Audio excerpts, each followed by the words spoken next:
नमस्कार। आज का हमारा विषय है पंचांग। हम अक्सर शुभ अशुभ समय की बात सुनते हैं, पर यह तय कैसे होता है? हमारे पास जो स्रोत हैं वो बताते हैं कि पंचांग सिर्फ एक कैलेंडर नहीं है, बल्कि उससे कहीं ज्यादा है। बिल्कुल। पंचांग का शाब्दिक अर्थ ही है 5 अंग। ये एक तरह का वैदिक कैलेंडर है जिसकी पूरी गणना सूर्य और चंद्रमा की गति पर आधारित है। 5 अंग।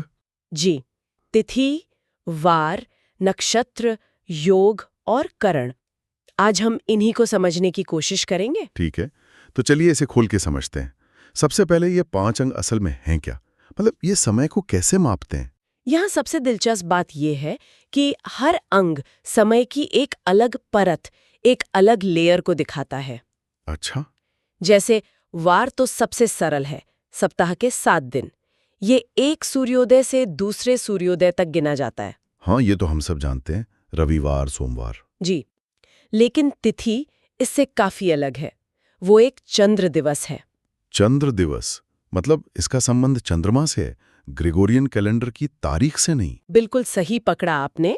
जब सूर्य और चंद्रमा के बीच का अंतर ठीक 12 डिग्री हो जाता है, तब एक तिथि पूरी होती है। ओह, तो इसका मतलब ये दिन में कभी भी शुरू या खत्म हो सकती है? जी हाँ, इसीलिए कभी-कभी आप सुनते होंगे कि चतुर्थी आज दोपहर तक है, फिर पंचमी लग जाएगी।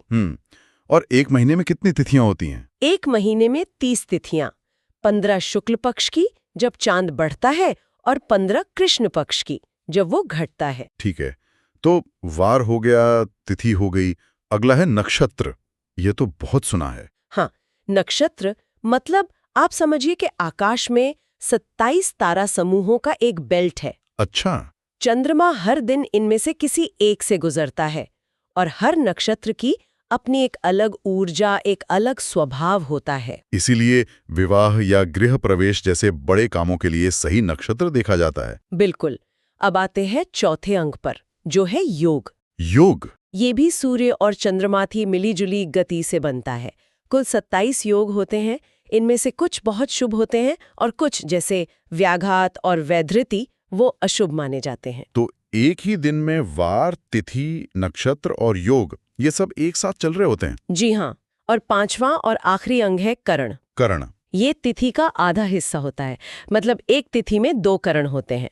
कुल 11 करण हैं, जिनमें से एक होता है विष्टिकरण। विष्टि। जी, जिसे आम भाषा में भद्रा कहते हैं। और इसमें कोई भी शुभ काम करना वर्जित माना जाता है। अच्छा, तो भद्रा काल यही होता है।